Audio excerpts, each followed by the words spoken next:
enseignant, c'est bien plus qu'une simple transmission de savoir. C'est un métier qui génère beaucoup de tension, beaucoup de stress et de pression pour les acteurs de l'enseignement. Dans ce numéro de Zen Street, nous plongeons au cœur de ce métier de l'enseignant pour aller à la découverte de ces enseignants, de ces acteurs du système éducatif béninois pour savoir comment ils arrivent à gérer pression, à concilier vie professionnelle et vie personnelle. Allons-y.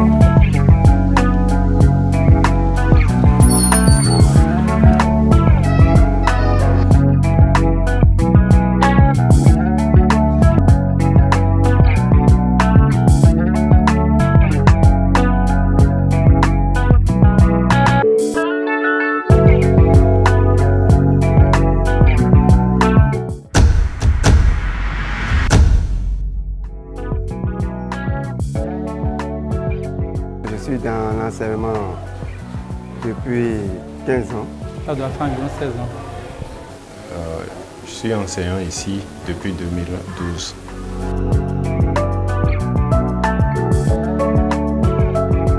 Les stress sont de sources diverses. Nous avons le stress que les enfants nous procurent. Corriger les cahiers, c'est un stress. Parfois même dérouler un cours, c'est aussi un stress. Amener les enfants à acquérir les notions qu'il faut, tout ça donne du stress à l'enseignant.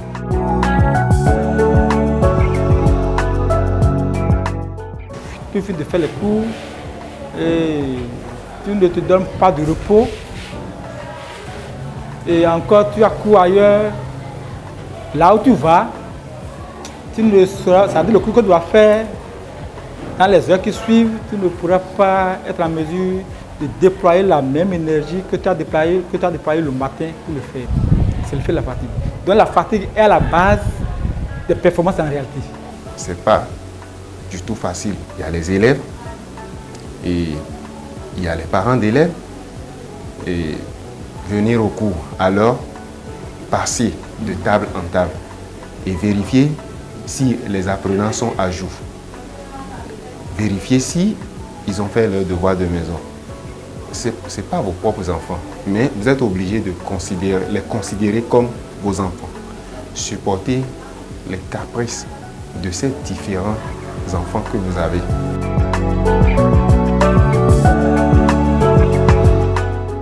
Il y a une vie privée et il y a la vie de famille de l'école. L'enseignant peut venir dans un autre sentiment. Il peut l'amener à la colère, à agir sur les enfants ou à faire mauvaise prestation dans la classe. En tant qu'enseignant, il faut faire la part des choses et pouvoir faire l'œuvre à laquelle on est appelé. Donc, l'enseignant a dans ce cas une double vie qu'il essaie de gérer.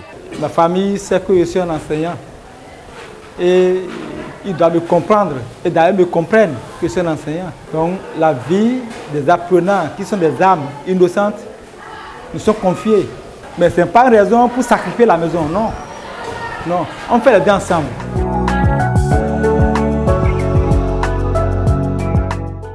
Ça affecte psychologiquement les enseignants. Mais qu'est-ce que nous allons faire? On a choisi ce métier, on est obligé de s'adapter.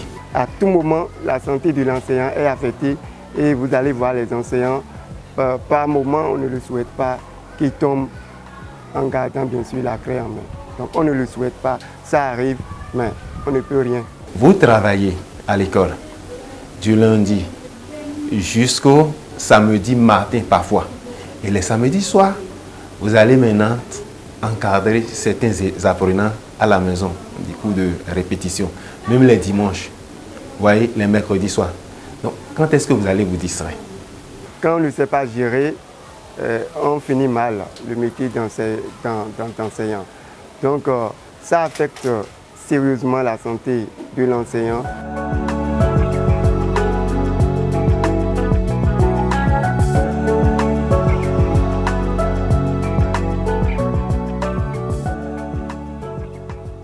Merci d'avoir suivi ce numéro qui s'est intéressé au corps du métier qu'est l'enseignant. N'oubliez pas de commenter, de liker et surtout de vous abonner pour ne rien rater.